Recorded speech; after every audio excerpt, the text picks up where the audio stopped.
tarde, Maíra. É uma grande satisfação ter você aqui com a gente nesse bate-papo de hoje. E muito obrigada por ter aceitado o nosso convite para participar do programa Em Foco no JC. Então, eu vou dar início aqui na nossa conversa. Bom, eu já ouvi bastante você falar, já acompanhei algumas lives suas, palestras, TEDs, e como uma pessoa com forte conhecimento aí, e formadora de opinião no meio educacional, eu queria ouvir de você o que é a educação do futuro e o que precisa para que, de fato, essa educação do futuro aconteça. Legal, Samira, obrigada pelo convite, fiquei super contente de estar aqui. Então eu vou me concentrar em falar um pouco sobre ensino superior, que eu acho que tem mais a ver aqui com o público de vocês e é onde eu tenho mais bagagem, tá? Então eu entendo que o processo que a gente está vivendo com o Covid, com a pandemia, né, acelerou uma série de iniciativas que existiam dentro do ensino superior, né, de tentar trazer mais o online ou a distância para o ensino, combinado com o presencial, e que não acontecia porque não era prioridade, né? E, de repente, todo mundo teve que, da noite para o dia, se ajustar a essa nova dinâmica. E aí duas coisas aconteceram, né? Número 1, virou prioridade, que era o único jeito de fazer, né? E número 2, uma série de barreiras foram quebradas, principalmente ideológicas em relação à qualidade do ensino à distância, do ensino digital, tá? E aí a gente tá para ver aí o que vai acontecer depois desse processo forçado. Mas eu acho que o que de fato falta, né, para que essa educação do futuro comece a virar realidade, acho que número 1 é um apetite, vou chamar assim, das instituições de ensino superior para inovarem mais, seja no formato, ou seja, presencial, à distância, ou como a gente diz no mundo da educação, híbrido, né? Há uma mistura do presencial com online, então isso a gente está falando de formato. Também precisamos falar de metodologia, né? Então, a metodologia de ensino, eu acho que isso é muito verdade no ensino do direito, é uma metodologia ainda muito, muito antiga, vamos chamar assim, de forma que o professor sabe tudo e o aluno fica passivo ali, recebendo esse conhecimento do professor, né? E principalmente, eu acho que contribui pouco de forma ativa no seu processo de aprendizagem. Então, uma educação do futuro, para mim, combina esses dois elementos. Ele mistura o presencial com o digital, certo? E número 2, ele coloca o aluno, o estudante, numa posição mais ativa, mais protagonista do aprendizado, menos passivo, só o professor sabe tudo, o aluno não sabe nada e fica lá escutando a aula acontecer. Até puxando um pouquinho o gancho, realmente, né, em virtude dessa pandemia aí provocada pelo coronavírus, realmente as empresas, os escritórios, isso de um modo geral, e isso não foi diferente nos escritórios de advocacia, as universidades, as escolas, isso eu vejo lá em casa também, que na verdade foi uma adaptação das aulas presenciais para o modelo online, né? E, de repente, todo mundo estava muito bem, obrigada, nos escritórios, todo mundo bem, de repente acordamos no dia seguinte, todo mundo em home office, com aulas online, tendo que se adaptar, né, a esse mundo digital, que, embora a gente ouve muito falar, não, é a tendência, né, porque no começo ficou, não, home office agora pegou, agora eu acho que a ideia é o home office.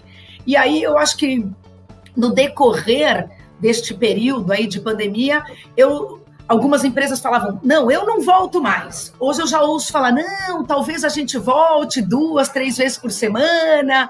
Quer dizer, funciona, mas não funciona, né? Essa adaptação ao meio digital realmente não é uma coisa que acontece com um simples estalar de dedos, né? Como mergulhar com consciência nesse universo digital? Muito bom, eu concordo plenamente com você. Eu acho que todo mundo que dizia home office nunca teve que rever os seus conceitos, e todo mundo que provou do home office e falou home office para sempre, agora eu sou home office para tudo, também está começando a se questionar, né? E eu acho que o caminho, como sempre, para tudo, o caminho do meio é o melhor, né? O que eu acho que não funciona mais, aí eu vou falar no negativo primeiro, é a ideia de que a gente tem que estar no escritório para tudo, né? Ou tem que estar no banco da faculdade, de novo, focado no ensino superior para tudo. O que faz sentido é pensar, tá bom, em que momentos dessa dinâmica de trabalho ou dessa dinâmica educacional faz sentido estarmos presencialmente e, por consequência, que espaço físico a gente precisa, tanto em tamanho quanto em configuração, para promover o que melhor a gente faz presencialmente, que é a troca. Né? Seja a troca de alunos com alunos e alunos com professores, ou seja a troca de profissionais aí no ambiente de trabalho.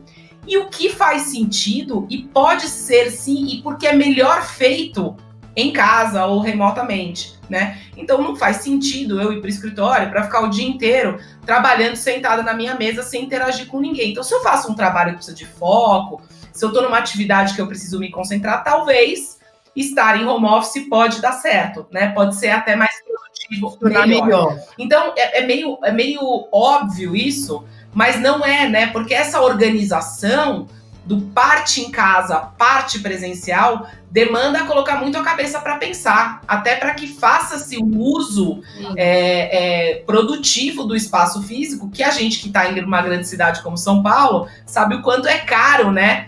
O aluguel, a infraestrutura, a manutenção de um prédio comercial ou até mesmo de uma instituição de ensino.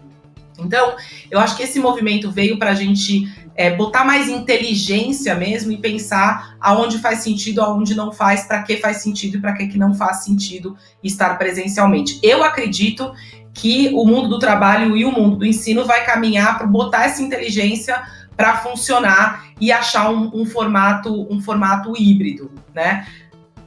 Você acredita realmente que, mas ainda há mais chance de uma tendência, muito embora híbrida, mas com mais relevância ela ainda online, né? Ela home office. Eu acho que a gente tem sim um movimento de home office de quem nem pensava em fazer, passar a fazer, e quem achava que só ia fazer home office repensar um pouco. Mas que o digital, Samira, não é só trabalhar, fazer o que a gente está fazendo agora, né? Ou seja, a gente está tendo essa dinâmica aqui de forma digital. Digitalizar uma empresa ou digitalizar um modelo de ensino é muito mais do que isso, né? É pensar como é que eu uso de todas as ferramentas, plataformas e possibilidades que eu tenho para agilizar, melhorar um processo e até, falando um pouco de negócios, entrar num setor, num segmento, atender um cliente que eu não atendia. Então, eu lembro também do tempo em que só se assinava documentos de maneira física, né? Você não lembra desse tempo, né? Então, assim, uma empresa que hoje, né, me pede para assinar um contrato que eu não consigo assinar usando ferramentas online de assinatura de contratos, na minha cabeça é uma empresa que está na idade da pedra, né? Porque esse é um negócio que está aí, funciona, todo mundo usa. Então, são exemplos como esse, né? Não é só a questão da reunião online ou do trabalho online, mas quais são as ferramentas que estão disponíveis para que eu faça de maneira ou ir ao banco, por exemplo, né? Qual foi a última vez que você teve que ir ao banco fazer uma transação? Então, o jeito que eu vejo hoje é que não haverá mais nenhuma empresa, nenhum escritório, nenhum negócio, eu vou chamar assim de maneira mais ampla, relevante, que não tenha transversalidade em tecnologia. Então, eu vejo que as empresas de moda serão empresas de tecnologia, as empresas de alimentação serão empresas de tecnologia, os escritórios de advocacia serão empresas de tecnologia, além da sua atividade principal. Muito bom. Falando agora, entrando um pouquinho aí no meio jurídico, né? Sem dúvida alguma, o meio jurídico sofreu grandes mudanças ao longo desses últimos anos. E o advogado hoje, não basta ser só advogado, né? Ele tem que conhecer um pouco de negócio, ele tem que conhecer de soft skills, ter uma afinação com o business do cliente. Ele precisa estar ligado nesse universo, né? Porque presume-se que conhecimento técnico ele tenha, né? Pelo menos é isso que o cliente... É uma presunção básica que o cliente tem, que advogado tenha esse conhecimento técnico. Por outro lado, a gente sabe que as universidades não preparam os recém-formados para o mercado de trabalho, né? Então, muito embora esses jovens, eles saem cheios de vontade, né, com apetite, inteligentes, com conhecimento tecnológico super avançado, isso hoje também não é mais o suficiente, né? Então, não basta somente inteligência e experiência, você tem que agregar aí outras questões. Entrando um pouquinho nos departamentos de recursos humanos, como é que os departamentos de recursos humanos, você entende que eles estão capacitados e preparados para selecionar esses novos talentos? Essa é uma pergunta que não tem uma resposta certa, né? Eu acho que não tem, assim, é mais uma opinião, tá? Então, vamos pensar um pouco o que é o ensino superior hoje, salvo alguns expoentes mais inovadores que existem, tá? No final das contas, você parar para pensar, Samira, o ensino superior hoje no Brasil, eu costumo dizer que é um ensino médio sênior. O ensino médio que cresceu virou ensino superior, né? Por quê? Porque a lógica como o ensino superior funciona é exatamente igual à do ensino médio.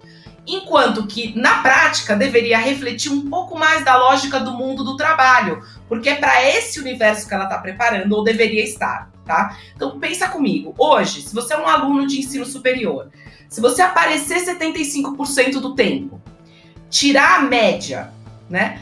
Não bater no seu amiguinho, não desrespeitar o professor, você passa de ano, você é promovido, não só uma vez, como todo ano. Olha que loucura. Aí você imagina, Samira, que você terminou o ensino superior com essas condições aí de progresso, certo? Para você progredir ali, passar de ano ou ser promovido, e você cai no mundo do trabalho. Imagina se a gente no trabalho só aparece 75% do tempo, não briga com o amiguinho, faz a média ali, né? E não desrespeita o chefe se a gente chega a algum lugar. Não, né? Chega, às vezes, no olho da rua, como a gente costuma dizer, né? Não é verdade? Então eu acho que isso não é novo, tá? Assim, esse problema ele é muito antigo, né? Há quem diga que se uma pessoa de 1700 viajasse no tempo e aterrissasse em 2020, a única instituição que ela reconheceria seria a escola, né? Que é a única que é exatamente igual e reproduz, de certa forma, um modelo industrial, que é carteiras enfileiradas, sinal, horário para começar, uniforme, horário para terminar, enfim. Então, isso sempre foi um problema, mas nunca foi um problema tão grave. E por que agora é um problema mais grave? Porque a velocidade com que o mundo do trabalho está se transformando está criando um abismo entre o que o ensino superior é capaz de entregar e o que o mercado de trabalho precisa consumir.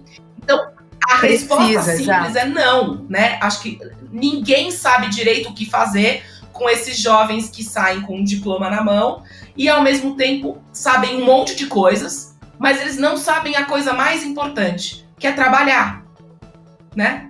Então, não sabem necessariamente resolver problemas complexos, problemas interdisciplinares, então, nem se diga, porque nenhum problema real do mundo do trabalho, ele é unidisciplinar. Quando você vai pensar na solução de um problema para um cliente, ou qualquer um, o João, qualquer um do seu time, nunca é um problema só trabalhista.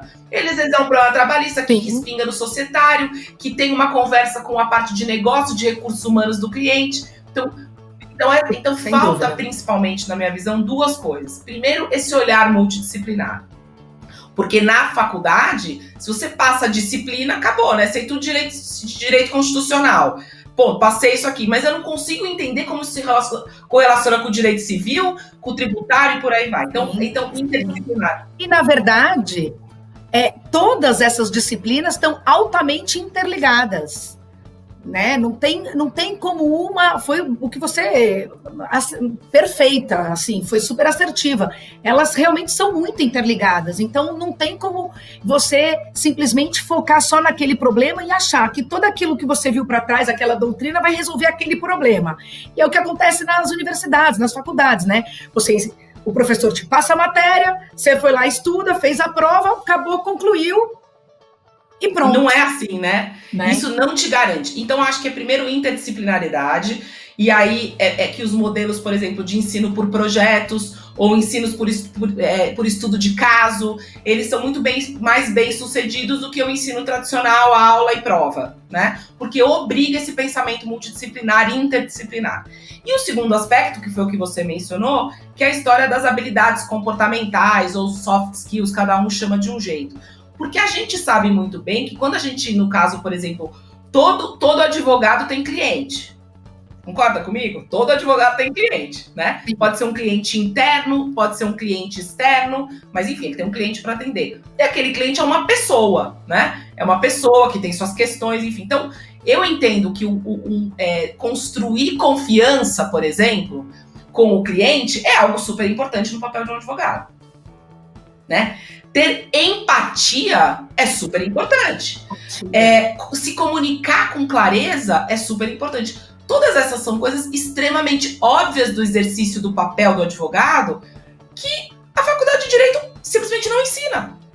E você concorda que você deixa de aprender tudo isso que eu falei, né? Multidisciplinariedade, habilidades comportamentais e o mínimo de como fazer a gestão da sua própria carreira e do seu negócio, deixa de aprender essas coisas que são fundamentais para o exercício do seu papel e aprende um monte de coisa que você abre o código e vê. Não tem advogado que trabalha sem consulta, Samira. Então, assim, é uma prioridade que está no lugar errado, né? Então, e está no lugar errado por quê? Ensinar desse jeito e essas coisas que a gente falou, multidisciplinar, habilidades comportamentais, a parte de gestão de negócio, dá muito mais trabalho e é muito mais difícil do que reproduzir como sempre se fez e sempre se ensinou, né?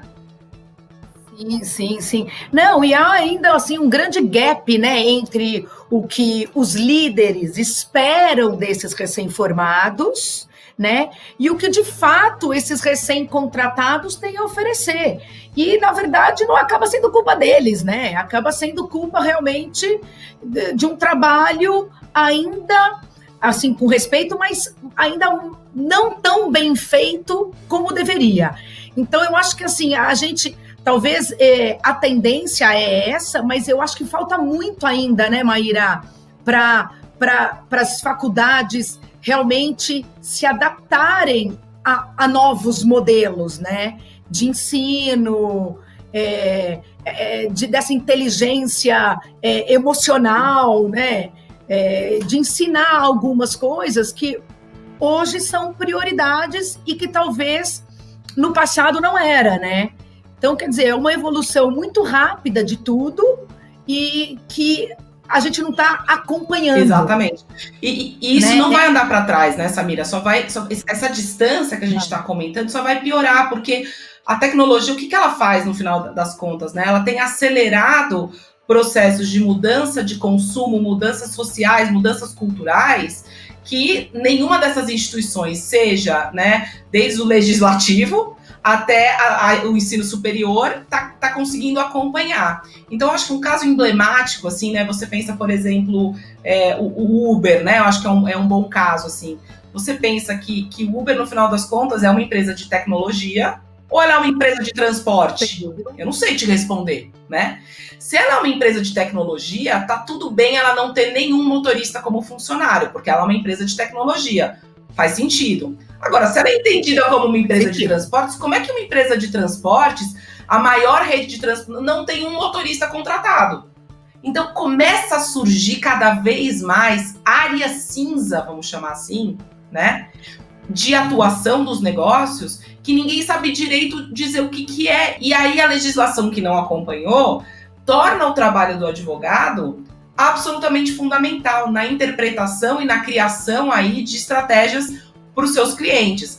Então, o que diferenciava um ótimo advogado lá atrás, que era aquele advogado que... Porque eu tive que interagir com muitos advogados ao longo da minha vida em diferentes questões, né?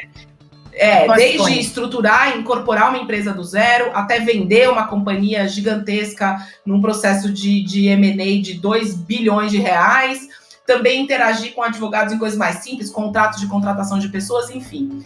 E muitas vezes, assim, trabalhei com advogados maravilhosos que vinham para mim e falavam assim, Maíra, o problema é esse, Não tem solução no livro para isso, né? Não tem nada aqui que fala, o livro diz isso, mas a minha proposta é que a gente estruture o problema desse jeito, a solução desse jeito.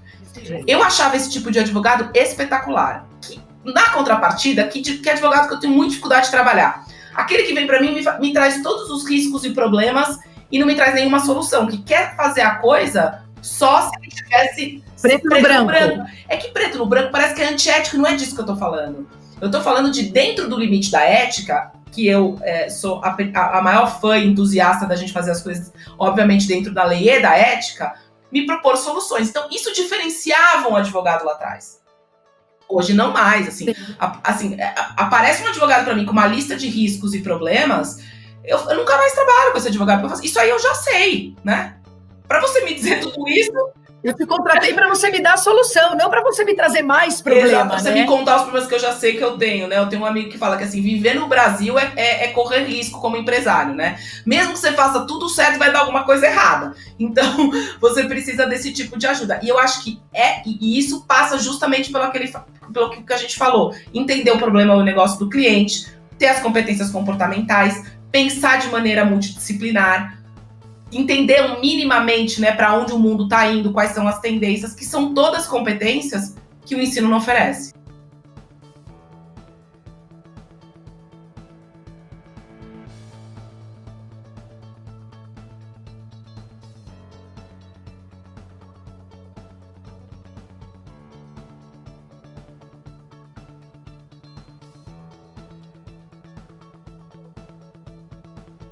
Né, pude acompanhar aí a Maíra à frente por quase 20 anos aí da Companhia de Talentos e outros projetos. Então, eu quero ouvir de você, aqui agora nesse finalzinho, quais são as suas expectativas aí, quais os caminhos que você pretende aí percorrer na sua trajetória pessoal, até entrando aqui agora um pouquinho em relação a você mesmo. Que legal. Bom, eu como você falou, passei 20 anos na Companhia de Talentos. O que eu fazia, né? Eu via o dia seguinte da formatura, o aluno pegava o diploma e ia lá procurar um emprego. E eu fazia, estava exatamente nesse momento da carreira do jovem, né? E aí eu começava a olhar e falar justamente tudo isso que a gente acabou de discutir. Eu falei, não é possível que não tem um jeito de fazer esse negócio melhor e diferente. Não é possível, né? E fiquei muito incomodada e aí fiz uma mudança de carreira para a área de educação. Passei quase 3 anos no grupo que era dono do IBMEC, do Damásio, que é conhecido aqui do público, na área, cuidando da área acadêmica. E aí, mais recentemente, em maio, eu assumi um novo projeto, que é a construção de uma faculdade de tecnologia, que eu tenho a chance, e essa chance aparece na vida da gente, às vezes, uma vez só, né? A gente tem que agarrar ela, de fazer uma instituição de ensino na área de tecnologia, nesse caso, com tudo que eu acredito. Então, é multidisciplinar, é ensino por projetos, não tem disciplina, tem as competências que a gente falou, comportamentais, né, dentro do currículo. Então, esse é o projeto que eu tô no momento. Acho que é um projeto longo, porque em educação tudo é de longo prazo, né? Nada você consegue fazer rápido. Então, profissionalmente, esse é o momento que eu tô. Esse instituto é um instituto sem fins lucrativos, que é uma coisa que eu queria muito trabalhar também, educação sem fins lucrativos, porque eu acho que o único foco é fazer um trabalho de qualidade, né? Você não precisa se preocupar com reunião de resultado, com reportar para o acionista, é foco 100% no projeto educacional. Então está sendo um momento bem, bem legal, assim, e eu, assim, acho que o que eu fortemente recomendo é que cada um de nós, a gente vá ganhando ao longo da nossa carreira, né, clareza do qual é o nosso sonho de consumo em termos de trabalho, né, que oportunidades seriam oportunidades que nos dariam a chance de construir algo que a gente acredite, seja dentro de uma organização ou fora. E quando essa oportunidade aparecer, a gente não deixar de agarrar, né? Porque a gente está aqui para realizar coisas, colocar o nosso potencial aí para fazer o que a gente acredita. Então é isso, Samira, que eu tenho feito hoje em dia e é o que eu acho que eu vou fazer pelo menos pelos próximos 10 anos. Ah, que bom! Nossa, te desejo aí todo sucesso. Tenho certeza que vai ser incrível aí esse seu novo projeto e logo mais a gente vai saber, né? Maíra, nossa, é sempre muito bom te ouvir, são palavras enriquecedoras, eu super agradeço novamente a sua presença de ter aceitado aqui o convite. É uma grande amiga minha, então eu realmente fico super feliz em poder ter trocado essas palavras, essa conversa com você hoje à tarde. Legal, eu que agradeço. Tá bom? Um grande beijo, muito obrigada. Olha, muito legal, porque a gente sempre tem essas conversas, né, mais num ambiente pessoal, agora a gente falando num ambiente profissional, então estou super feliz de contribuir com vocês, com o Jordan Curi, que é um escritório super bacana, o João, que eu também admiro muito. Então, olha, parabéns pela iniciativa. Não é todo dia que a gente vê escritórios se estendendo, né, e fazendo coisas como essa de conteúdo, então parabéns aí vocês pela iniciativa e obrigada mais uma vez pelo convite. E assim que lançar a escola, fevereiro de 22, aí a gente conta aí pra turma.